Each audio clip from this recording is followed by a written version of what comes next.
Everyone, इस video में आप सबका स्वागत है। इस वीडियो में हम देखेंगे हिस्ट्री ऑफ सी लैंग्वेज।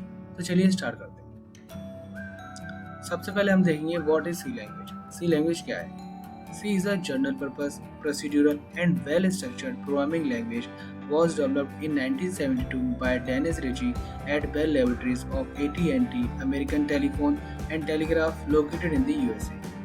सी एक procedural and well structured programming language है जिसको 1972 में डेनिस रिची ने American telephone and telegraph Bell laboratory में डेवलप किया, जो यूएसए में लोकेटेड है। अब बात करते हैं प्रोसीड्यूरल एंड वेल स्ट्रक्चर्ड का क्या मतलब है। प्रोसीड्यूरल वर्ड का मीनिंग देखें तो इसका मतलब होता है प्रक्रियात्मक, मतलब एक वे में या एक प्रक्रिया के अनुसार। भाई प्रोसीड्यूरल प्रोग्रामिंग लैंग्वेज का क्या मतलब है?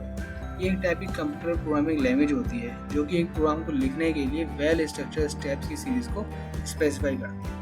अगर दूसरे शब्दों में कहूँ तो एक ऐसा प्रोसेस या प्रोसीड्यूर प्रोवाइड करती है जिससे किसी भी प्रोग्राम को अच्छे तरीके से लिखा जा सके, और अच्छे से लिखे जाने को ही हम वेल स्ट्रक्चर्ड स्टेप्स कहा जाता है, और इसी वजह से इसको स्ट्रक्चर प्रोग्रामिंग लैंग्वेज भी कहते हैं।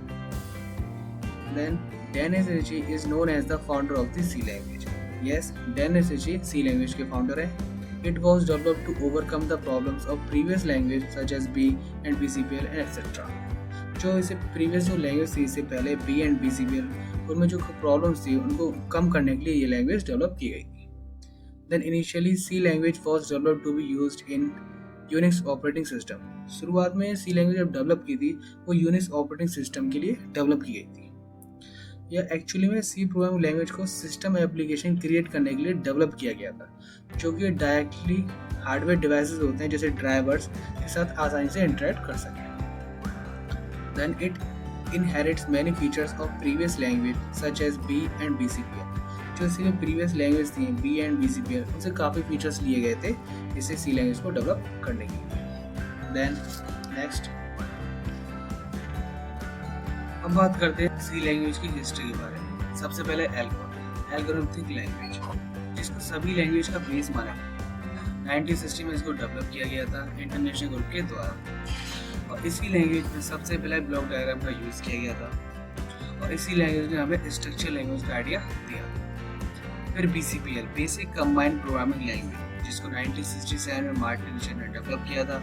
मार्टिन रिचर्ड ने इसको सिस्टम सॉफ्टवेयर के लिए डेवलप किया था।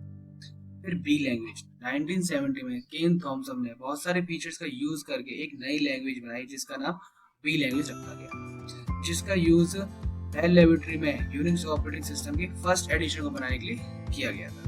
तो ये BCPL और ये बी, ये दोनों ही टैबलेट लैंग्वेज थी। फिर आई ट्रेडिशनल सी लैंग्वेज।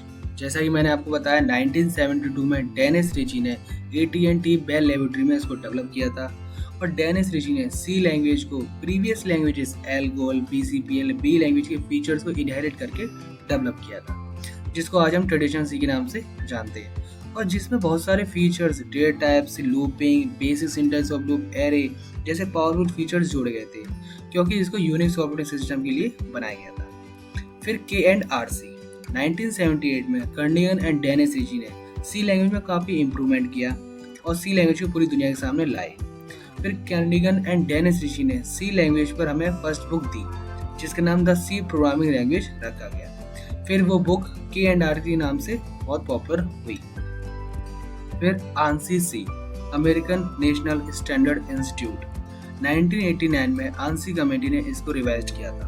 उससे पहले सन 1983 में ANSI ने अमेरिकन नेशनल स्टैंडर्ड इंस्टीट्यूट ने एक कमेटी बनाई जिन्होंने सी प्रोग्रामिंग लैंग्वेज के एक वर्जन को मान्यता प्रदान की, मतलब स्टैंडर्ड बनाया। उसके बाद सी के इस वर्जन को ANSI सी के नाम से जाना गया। फिर ANSI ISO C, American National Standard Institute, International Standard Organization, सन 1990 में ISO कमेटी ने इसे रिवाइज किया। मतलब सी लैंग्वेज के इस वर्जन में काफ़ी इम्प्रूवमेंट करके इसे पूरी तरह से ऑब्जेक्ट ओरिएंटेड लैंग्वेज बनाया।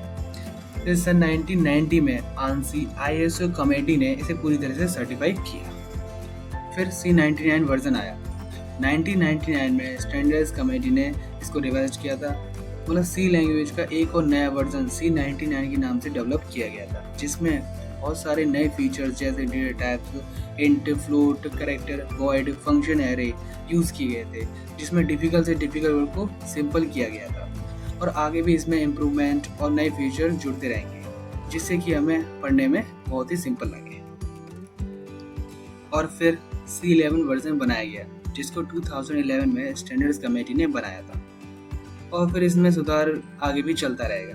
तो इस तरीके से step by step in languages की डेवलपमेंट की गई थी। अब वाई लर्न सी, हमें सी क्यों पढ़नी चाहिए? C is a base language for many programming languages, so learning C as the main languages will play an important role while studying other programming languages.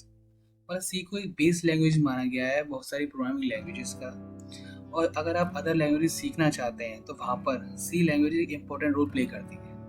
और then it share the some concepts such as data types, operators, control statements and many more. और ये कुछ concepts हैं जो ये share करती है, मतलब अदर लैंग्वेजेस में जो कॉन्सेप्ट है वो इसमें भी है, जैसे data types, operators, control statement and many more. और C can be used widely in various application, और जो एप्लीकेशंस होती हैं, बहुत सी एप्लीकेशन जिसमें C लैंग्वेज का यूज़ किया जाता है।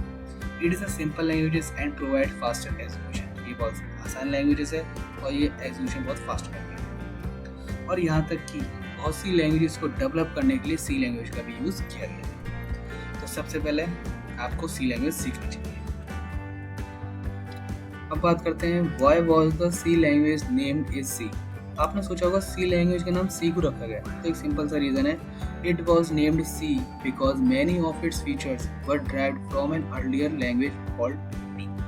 मतलब C लैंग्वेज की बहुत से फीचर्स हैं जो प्रीवियस लैंग्वेज B से लिए गए हैं। तो अल्फ़ाबेटिकली B के बाद C आता है, तो देन इसका नाम C लैंग्वेज रखा गया।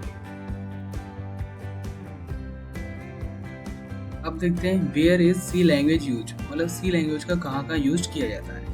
C language is widely used in embedded system, embedded system होते हैं उसमें यूज़ किया जाता है। सिस्टम की एप्लीकेशन को डेवलप करने के लिए किया जाता है, डेस्कटॉप की एप्लीकेशन को डेवलप करने के लिए भी किया जाता है, और ज़्यादातर एप्लीकेशंस को डेवलप करने के लिए भी किया जाता है इस लैंग्वेज का। और यहाँ तक कि एडोब एप्लीकेशन को भी C प्रोग्रामिंग लैंग्वेज से डेवलप किया गया है। और it is use for developing browser and their extension, बहुत से ब्राउजर्स हैं उनके एक्सटेंशन डेवलप करने के लिए भी इस लैंग्वेज का यूज़ किया गया है। जो गूगल क्रोम है उसको डेवलप करने के लिए भी C लैंग्वेज यूज़ किया गया है। और जो डेटाबेस सॉफ्टवेयर्स होते हैं उसमें भी डेवलप करने के लिए भी C लैंग्वेज का यूज़ किया गया है। यहाँ तक कि MySQL जो पॉपुलर डेटाबेस सॉफ्टवेयर है उसको डेवलप करने के लिए भी C लैंग्वेज का यूज़ किया गया है। और जो ऑपरेटिंग सिस्टम होते हैं, जैसे एप्पल का OS है, जैसे माइक्रोसॉफ्ट विंडो है, इन सब ऑपरेटिंग सिस्टम को डेवलप करने के लिए भी C लैंग्वेज का यूज़ किया गया है। और यहाँ तक कि जो मोबाइल फ़ोन के जो ऑपरेटिंग सिस्टम होते हैं उसमें भी यूज़ C लैंग्वेज का किया गया है। It is use for compiler production, मतलब कंपाइलर का जो प्रोडक्शन करने में यूज़ किया गया है इस लैंग्वेज का। और IoT एप्लीकेशन में भी यूज़ किया गया है C लैंग्वेज का। अब समरी देखते हैं। जो 1972 में डेनिस रिची ने इस लैंग्वेज को डेवलप किया था, ये एक रॉबस्ट लैंग्वेज है, मतलब एक मजबूत लैंग्वेज है, क्योंकि इसमें बहुत सारे इनबिल्ट फंक्शन और ऑपरेटर्स होते हैं जो कि किसी भी बड़े से बड़े कॉम्प्लेक्स प्रोग्राम को लिखने में आसान सा तरीका प्रोवाइड करते हैं। It is low programming level language close to machine language, मतलब मशीन लैंग्वेज से कम ये लो प्रोग्रामिंग लेवल लैंग्वेज ज़्यादा है, मतलब यहाँ पर इसे मिड लेवल लैंग्वेज प्रोग्रामिंग कह सकते हैं। क्योंकि लो लेवल प्रोग्रामिंग लैंग्वेज में भी काम करती है और ये हाई लेवल प्रोग्रामिंग लैंग्वेज में भी काम करती है, इसलिए हम इसे मिड लेवल प्रोग्रामिंग लैंग्वेज कहते हैं। It is widely used in the software development field, मतलब सॉफ्टवेयर डेवलप वाले फील्ड में भी ये यूज़ की जाती है। और ये procedural and structure oriented language है।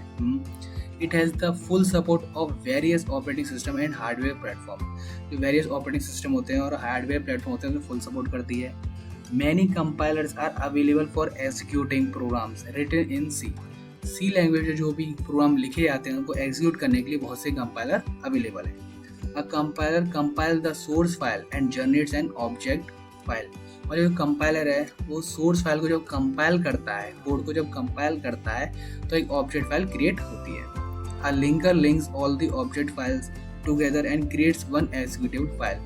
मतलब जो लिंकर होता है वो सारे ऑब्जेक्ट फाइल को एक साथ जोड़ता है और एक एग्जीक्यूटेबल फाइल बनाता है। और C लैंग्वेज एक हाईली पोर्टेबल लैंग्वेज है। तो ये थी हिस्ट्री ऑफ C लैंग्वेज। अगर ये वीडियो आपको अच्छी लगी हो तो please like this video and subscribe my channel. Thank you.